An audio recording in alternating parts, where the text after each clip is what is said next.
Yep. Yeah. Yep. Yeah. Unreal. What a good looking bike so far. What up, boys? We're back. So today, what are we doing? Finally putting the 380 back together. Yeah. So, I know you guys probably haven't seen the last video because no one actually even watched the last video, but I tore down me and Jeff tore down my KTM 380 and we got it completely stripped. We ended up sending out the frame, subframe, engine covers, things like that, rear coil, got a bunch of stuff powder coated, and it actually turned out really good. Decided to go KTM orange for this one. I didn't really want to keep it as an original OEM kind of thing, honestly, just because I hate the gray. Like Yeah, KTM seems to be like toying with everybody. Every couple of years, they roll out an orange frame for like 2 or 3 years, then they take it away and they go back to black. And then they put the orange back in, then they take it away and go back to gray. And yeah. So yeah, wasn't a big fan of the gray at all, so there's going to be no gray left on this. But anyways, frame's there, ready to go. So our first step is probably going to be putting the engine in, but the engine, we honestly haven't even started yet. Haven't done a single thing to it. But we're not pulling the top end, we're not splitting the cases or anything. I rebuilt the motor 4 or 5 years ago, but I haven't really driven it. I think there was, I don't know how many hours, 13 or 14 hours on or something on the hour meter when we pulled it. Yeah. Something like that, 12 hours. But we are going to, like I said, we're going to clean it up really good, put all these new powder coated covers on. Not that one. Gonna blast it with some aluminum cleaner. Yeah, we'll clean that one up. And we're going to pull the power valve out just because it seems like it's leaking past the O-rings all over the place. So we'll replace those O-rings and clean it up and throw it back in. So I guess we'll get started on the engine. I don't know. Yeah, might as well, right? Let's get started on it. Get that in the frame and then go from there. Okay, what's like first order of business here? I don't know. We'll kick her off. First order of business done, bud. Yeah. That's actually one thing I gotta do too. If you look at the stop, yeah, it's worn to shit. So this is probably about where it should sit. And you can just see how much it's worn. Oh, yeah. See what I mean? Yeah, it goes a little but far. It's easy. All I gotta do is build up the weld here and square it off. Because it still never hit the frame. It's just like I notice it and it bothers me. Pretty, yeah. And yeah, if you look, it's bent. So like, is it bent? Yeah. It is bent. Yeah. So you're kicking. Sure? Oh, it is bent. You're kicking a 380 over with a shifter that's half bent backwards. Maybe that's the secret. Remember the PE 175? I don't know what is that freaking bike, man. Just kept cutting my shin open. That was the easiest bike on the planet to start. You're on drugs. That was the easiest bike on the planet to screw up my shin on. Easiest. It had no well, no, never mind. Dude, I've driven all kinds of bikes, and that one for some reason can't start it. I don't care what you say, man. Easy peasy. I don't know what you're talking about. Nothing easy about that thing. This thing's a whole lot harder to start than the PE. No one can seem to start this thing for some reason. Oh, give me a boot there. I'll start her up. Remember last time you tried to start this PE? Yeah, I started up and it started up, man. I think you got hurt and you went home hurt for a couple days. No, that was the PE. Oh man. Yeah. You forgetting. No. You forgetting, boy. I remember the last time I drove this. The shifter ended up in the sand dune. Yeah, you literally drove it for 2 minutes. Eh? Shifter hey man, you want to ride my bike? No, I'm gonna break it. Oh no, go ahead there. Okay, cool. 15 to 30 seconds later. Next thing you know, shifter off into the dunes. And the shifter fell off and fell in the sand with the bolt still in it. Like that was wild. Yeah, thank God for that. That could have been a bad weekend. Got lucky there. Would have had to hit up that shop there. What's that? They don't have one there, do they? Yeah, the shop. Oh, yeah. Duneland. Duneland. Yeah, I mean they had the other one too. Hey, you want to go there next week? So funny story about this bike. So when he had this thing, you drove it for what? 5 years, something like that, and you never had any issues with it? Never. Yeah, never had issues with it. Never pulled the clutch apart or anything. And then all of a sudden, like 5 years down the road, he's like, yeah, man, like my bike, like I kick it into gear and it immediately dies. I gotta run with it to get it going. Like the clutch doesn't disengage. Yeah, and I tried bleeding it over and over and over, yeah. And over again, like every way possible. Yeah, I came over, we're like, I'm like, let's go through the freaking the clutch here. So we pulled the clutch apart. And then we're looking at the discs, and it ended with a steel disc. I'm like, what the hell? That's not right. Yeah. Pull up the parts diagram. Turns out there was an extra disc jammed in there. And I've never touched it, and I've had the bike for 10 or 11 years now. Anyways, pulled that extra disc out, and it's been mint ever since. But we were both like, what? Quick glimpse inside there. Actually looks really clean. Really good. Really clean. All the gears don't have any wear or anything? Or... No, not at all. Oh, your shift assembly there looks good shape. Not bad, eh? Not bad. other than it leaking everywhere. But Are you doing the? Do you have seals for your shift or Kickstarter? for the case, Yeah.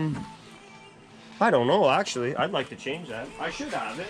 Yeah, you bought a steel kit, right? Between the 6 kits I have, you'd figure one would have it.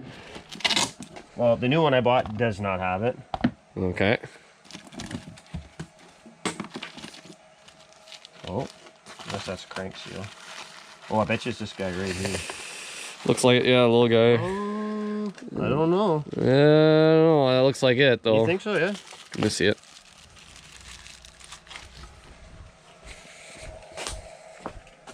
You know what? I think I got a shifter seal. Yeah, it's the proper diameter. I'll check the case. The case right here. Oh, that's the guy. That is the guy. Yeah, let's change it. Boom! All right, engine's back together. We kind of skipped a little bit, but we were just on a rip there, so you know, whatever. Engine's back in or back together. We cleaned it. Got the powder coated covers on. Don't have a gasket for the reed cage because apparently you don't get a reed cage gasket in a full complete gasket kit. But oh well, whatever. The quality Nomura. Yeah, the quality Nomura complete gasket kit, complete minus shit you need. Anyway, so we got. Oh yeah, I don't think we mentioned this. I got a Hyde. You can't see it because we got it clamped down now, but I got a Hyde Racing, which I've never heard of. I don't know, maybe you guys have.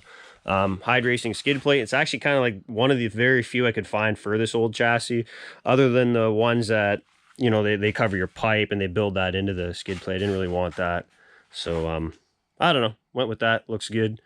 So we're gonna toss the motor in. See how far we get. See how far we get. Yeah, I wasn't really expecting more than that, so I don't know. We're doing good though, so we'll put more in it. Maybe we get the front end on. We get the front end on. That'd be cool. Get the triples on, and the front wheel on. I want to get a wheel on. I want to see the wheels. Yep.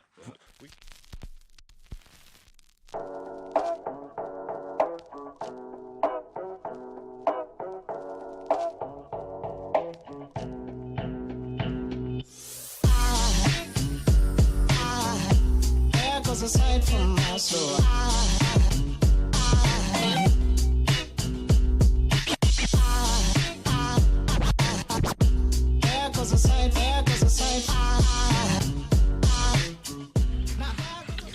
Okay, so got the swing arm on, shock on. We just got the triple clamps cleaned up. Put those on, and next we're gonna put the forks on. We figured we'd stop and show you guys this really quick. Yeah, so if you guys haven't seen this stuff before, a lot of guys, they'll get black forks or whatever, but this is also an option. It's a British company called forkshrink.com. It's was it $80 Canadian that works out? I think so, 80 or 90 bucks by the time it shipped. British pound, whatever it is there. Whatever the fuck it is. Yeah. So basically, it's literally just like a shrink tube for electrical, except it goes on your fork. So you put your lower half in, that'll slide up. You fit your middle section in. Yeah, it's going. And we're gonna slide up. So this here we're gonna have to trim a bit, obviously. Oh yeah, it is a bit long. Yeah, I figured long. they did mention that. They did mention some got to get trimmed, but Yep. So then once you trim that, that piece will go in between. This will slide right up, and you'll only have black fork exposed. Yeah. They make them for WPs, Showas. Yeah, they do everything. Don't they? Yeah. I think they do Yami too. Yeah. So some of you guys might be wondering, if you shrink this top section, then you can't get your fork out. Oh yeah. But they actually don't have on your top section here. They don't have the adhesive stuff on the inside of the shrink. So you shrink it to the fork, but it'll never actually be adhered to the fork. The lower part will, but this part won't. So you can still slide your forks out of the clamps, and then this is just removable. So, but anyways, we'll trim. Yes, yes. Look at you. What does that say? I can't say it though. Yeah, you're not allowed to say that anymore. And you can abbreviate it. That's right. Yeah. But yeah, we're gonna trim this, and we'll shrink that on, and let's see how these things look up. Oh yeah, man. Oh yeah.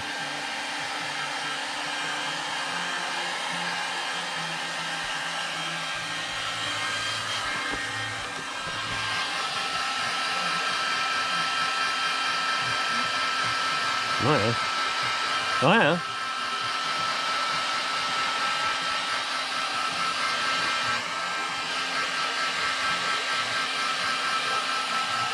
Little electrical trick there. Heat it up on the crease here. That way you won't end up with as much of a crease when you're done. Yeah. So far it looks like it's going good. Alright, well, We're gonna do this, and then the top one, and then the other fork, and we'll see you in a minute. All right, so we got the one side done, bottom shrinked. We shrink the top as well, and like we mentioned earlier, it never shrinks with the it doesn't have the adhesive in it to shrink, so it'll just looking always at spin. now, if this spins while you drive, you could also just get like a black zip tie and then stick it really high up here and then just kind of. You know what you could even do too if you really wanted to? You could probably loosen this off and just sneak it up in the clamp a bit. Maybe. And smash it down. Yeah. I don't know if it'd deform it, but we'll see. Anyways, like it shouldn't spin. It's got quite a bit of friction to it. But... yeah, I'm not worried about it. Yeah. We figured we'd just show you before we do the other fork just the difference. So first of all, you got to get your approved fork holding tool, so you're going to want to get a battery and make sure that the terminals are almost touching your forks. That's step one.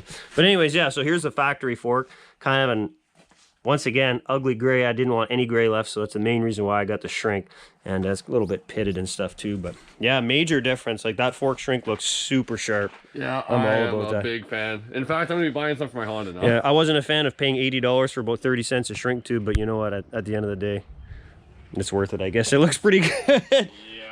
So let's get the other one on. We'll get the wheel on. That's probably it for now, I think, but I'd like to see the wheel on it. Yeah. The wheels. Oh, you know, we haven't even showed them the wheel yet. Check the wheel out. Oh, that's actually... Right here. So we got Tusk impact rims. I think I showed them earlier in the video, but anyways, we just got the tire on it. Looks super nice. So, yeah, whatever. Hey. Hey. Washugal. Washugal, bud. What the hell? Well, we got a bit carried away, and we were going to shut her down. Well, originally we were going to shut her down once the engine was in the frame. Yeah, then we just kept getting excited. Kept getting excited and doing more and more and more, and we're shutting her down now, but we got a lot done. Front end's on, the rear end's not done. It's just on so it can roll easy. But I don't know how well you're going to be able to see it because there's no light. Well, you know what? Let's close this. There. Whew. Oh. Got those Tusk wheels on. The moose sprocket. Jeff likes that moose sprocket, eh, I like bud? that a lot. Yeah, this is looking really, really, really nice. Pretty neat. You should actually get that on video. I've never seen What's that that? on a sprocket before. I've never seen that. It's I got didn't these even... little like relief cuts. I guess when you pick up dirt, all the dirt gets caught in the bottom and probably cleans out each Yeah, side. I honestly didn't even notice that till you mentioned it. Yeah. Yep. Yeah. Yep. Yeah. Unreal. What a good looking bike so far. This is like Yep. night and day difference already. Yeah, it's insane. Like to see what it came from when it was a. It like originally it was a 380, it was cool, but then you looked at it and like the colors were kind of boring and it just, well, there you go, right? Oh. That's what I think of that anyways. Oh. But anyways, guys, I guess that's it for this one. Stay tuned if you want to see more. It might be a bit until I have another big update because I'm waiting on a couple things still. Gotta get some bolts for the subframe. And... Yeah, I need some subframe bolts. I need that reed cage gasket. What else am I missing? Number plate. Yeah.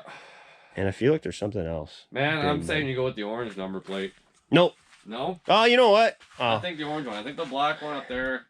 What do you guys think? Orange or black? It's hard to kind of see because I don't have the rest on it, but I got orange shrouds, black tank, orange side panels, black rear fender.